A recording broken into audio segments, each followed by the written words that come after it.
Marvel cinematic universe यानी कि MCU reboot हो जाएगा सीक्रेट वॉर्स के बाद। और ये मैं नहीं, हमारे स्पॉयलर्स किंग मार्क रफेलो कह रहे हैं। ये सब तो ठीक है, बट अगर MCU रिबूट होगा तो क्या ये अच्छी बात है या बुरी? ऊपर से मार्वल कॉमिक अपनी कंटिन्यूटी को कभी रिबूट नहीं करता, ये काम तो DC का है ना। पर रिबूट करने के भी और भी बहुत तरीके हैं, जैसे फेज 4 में भी हुआ रिबूट, लेकिन किसी को पता भी नहीं चला। और मार्वल अभी तक का उसका सबसे बड़ा प्रोजेक्ट सीक्रेट वॉर्स की तैयारी कर रहा है, और उस प्रोजेक्ट की अभी तक की सारी मूवीज और प्रोजेक्ट को ध्यान में रखते हुए की कास्टिंग की जाएगी। पर इसी पर रिबूट वाली बात सभी को कंफ्यूज भी कर रही है कि क्या रिबूट की जरूरत है, और रिबूट से पिछले सारे प्रोजेक्ट की वैल्यू रहेगी भी या खत्म हो जाएगी। अब ये क्वेश्चंस के काफी सेंस भी बनते हैं, और अगर ये क्वेश्चन को भी देखें तो DCU भी अभी रिबूट हो रहा है, और जो DCU के करंट प्रोजेक्ट है उसको इसका बहुत भारी नुकसान भी झेलना पड़ रहा है। लेकिन मार्वल के केस में ये मामला बहुत अलग है। तो आपका स्वागत है वे टू सीक्रेट वॉर्स के न्यू एपिसोड में, जहां हम बात करेंगे एवेंजर्स सीक्रेट वॉर्स के बाद होने वाले MCU के रिबूट के बारे में। तो चलिए बिना किसी भी बकवास के आज का वीडियो शुरू करते हैं। ना मुन्ना ना, तुम तो अपने बाप का दिल तोड़ दोगे। तो पहले हम इस रिबूट के सोर्स को डिस्कस करते हैं। मार्क रफेलो ने अपने एक इंटरव्यू में कहा था कि एंड गेम को टॉप करना इतना आसान भी नहीं होगा, लेकिन यहाँ बिग बैंग होने वाला है। हम सब बिग बैंग के साथ आए तो थे, लेकिन जाएंगे भी बिग बैंग के साथ ही। मार्क रफेलो जो इन्फिनिटी वॉर से पहले ही बोल चुके थे कि सब मर जाएंगे, और थॉर रैग्नारोक के स्टार्टिंग के पार्ट भी उन्होंने इंस्टाग्राम स्टोरी पर लाइव स्ट्रीम कर दिए थे। उनके अंदर कुछ भी नहीं रुकता। तो हम सब इन्फिनिटी वॉर से ही जानते हैं कि MCU शुरू हुआ बिग बैंग के साथ, और इसके बारे में हमको लोकी के सीजन 1 से पता चला। तो सब खत्म भी होगा बिग बैंग के साथ, जो सीधे सीधे इशारा करता है रिबूट को, जहां इंकर्जन भी होने वाला है, जिसका रिजल्ट होगा एक यूनिवर्स की तबाही। मल्टीवर्सल सागा में कई मल्टीवर्स तबाह होने वाले हैं, और टाइमलाइन पर तो वैसे ही खतरा चल ही रहा है। तो रिबूट के लिए सारी चीजें अपनी टाइम पर तो है ही, लेकिन बस एक वॉर की कमी है। वैसे ही जैसे पेट्रोल तो छिड़का गया है, सिर्फ आग के तिनके की कमी है।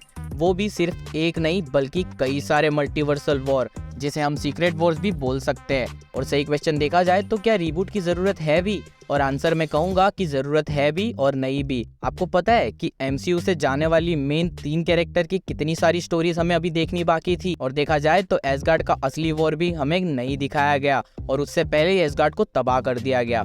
और अभी भी MCU के इंपॉर्टेंट कैरेक्टर मिसिंग है, जैसे इनह्यूमंस और म्यूटेंट जैसी कई बड़ी टीम्स। अकेले कई म्यूटेंट्स की कई ऐसी बड़ी टीम्स है जिनकी स्टोरीज ही आपके होश उड़ा देंगी। यहाँ तक कि एवेंजर्स वर्सेस एक्समैन, स्पाइडरमैन और डेडपुल का टीम अप, और साथ ही साथ कई सारे कैरेक्टर्स जो MCU में नॉर्मली होने चाहिए थे, बट राइट्स के इशू की वजह से वो नहीं है। और इसी सेंस में कहीं ना कहीं रिबूट का सेंस बन रहा है, ताकि सब कुछ नॉर्मल हो जाए और MCU की असली पोटेंशियल उसके फैंस के सामने आए। पर उसी के साथ ही साथ अभी की स्टोरीज की वैल्यू भी खत्म नहीं होनी चाहिए, क्योंकि ये स्टोरी ही रिस्पॉन्सिबल है हमें मार्वल का सुपर हीरोज फैन बनाने के लिए। तो अगर रिबूट के लिए कहा भी जाए, हाँ, एक कंटिन्यूटी चाहिए, जहाँ फैंस वो सारे कैरेक्टर और स्टोरीज को एक साथ आगे आते हुए देखेंगे। एक नई टाइमलाइन जहाँ टीम्स एक दूसरे से इंटरेक्ट कर रहे हैं। फैंटास्टिक फोर हमें ब्रूस बैनर के साथ काम करते हुए दिख रहे हैं। वुल्वरीन, कैप्टन अमेरिका और डेडपुल जाएंगे दी गुड दी बैड अगली टाइमलाइन स्टोरी के लिए, और आयरन मैन का सामना होगा डॉक्टर डूम से। पर साथ ही साथ ये होते हुए पिछली स्टोरीज पर भी कोई असर ना पड़े, और ऐसा हो सकता है एक ऐसे रिबूट से जिससे पिछली सारी स्टोरीज की वैल्यू भी बनी रहे, और नई स्टोरीज के लिए हम एक्साइटेड भी हो, और इसे हम सॉफ्ट रिबूट भी बोल सकते हैं। और MCU फेज 4 में ऐसा कर चुका है, वो भी स्पाइडरमैन के साथ। स्पाइडरमैन नो वे होम में स्पाइडरमैन की अभी तक की जर्नी, तो आज तक की सभी स्पाइडरमैन की वैल्यू तो बढ़ी गई, और साथ ही साथ फैंस आने वाली स्टोरीज के लिए एक्साइटेड भी है। यहाँ बस ये हुआ कि पूरी दुनिया भूल गई कि पीटर पार्कर ही स्पाइडरमैन है, जिससे स्पाइडरमैन अब अकेला है। उसके पास कोई स्टार टेक सपोर्ट नहीं है, कोई निक फ्यूरी से लेना देना नहीं है, और कोई भी ऐसी अब चीज नहीं बची है जिससे वो MCU से जुड़ा रहे, सिवाय उसकी अपनी यादों से। सेम चीज हो सकती है सीक्रेट वॉर्स के साथ, जहाँ हमें ऑलरेडी पता है कि पूरे मल्टीवर्स के हीरोज और शायद विलन्स भी असेंबल होंगे, और लास्ट में कैंग को रोकेंगे मल्टीवर्स को बचाने के लिए। इनकर्जन भी साथ ही साथ होगा, और यूनिवर्स तबाह हो जाएंगे, और दूसरा यूनिवर्स बच जाएगा, और लास्ट में जो यूनिवर्स बचेगा उसमें सारे सुपर हीरोज होंगे, चाहे पुराने या नए। पर अब एक और सवाल सामने आता है कि दूसरा यूनिवर्स कौन सा होगा जो तबाह होगा? हाँ, तो दूसरा यूनिवर्स अभी फिलहाल कुछ भी हो सकता है। फेज 4 में हमें अर्थ 838 दिखाया गया, जहाँ इनकर्जन होने की बात भी हो रही थी। वो अर्थ तबाह हो सकता है इनकर्जन में, या फिर फॉक्स मार्वल कैरेक्टर्स का अर्थ, जिसके कैरेक्टर रूमर्ड है सीक्रेट वॉर्स में दिखने के लिए, वो अर्थ भी तबाह हो सकता है। पर यहाँ तीसरा कि सबसे ज्यादा खतरनाक ऑप्शन भी है। मार्वल कॉमिक्स में जो अर्थ इनकर्जन में जाता है वो था मार्वल अल्टीमेट यूनिवर्स, जिसे अर्थ 1610 के नाम से भी जाना जाता है। ये अर्थ 2015 के सीक्रेट वॉर्स में तबाह हो गया था। इस सीरीज के कुछ कैरेक्टर्स मेन मार्वल यूनिवर्स में आ गए थे। अब मार्वल ने अल्टीमेट यूनिवर्स एस्टेब्लिश तो किया था 2000 में, जहां मेन मार्वल कैरेक्टर्स वाले यूनिवर्स से हमें कई सारे अल्टीमेट कैरेक्टर्स जैसे कि एंटमैन, अल्टीमेट थॉर और कई सारे अल्टीमेट सुपर हीरोज। अब ये यूनिवर्स बना था सीक्रेट वॉर्स के एंड में हमेशा के लिए जाने के लिए। पर आपको क्या पता है कि सिनेमैटिक यूनिवर्स में अल्टीमेट यूनिवर्स में जाने के लिए कौन सा यूनिवर्स है?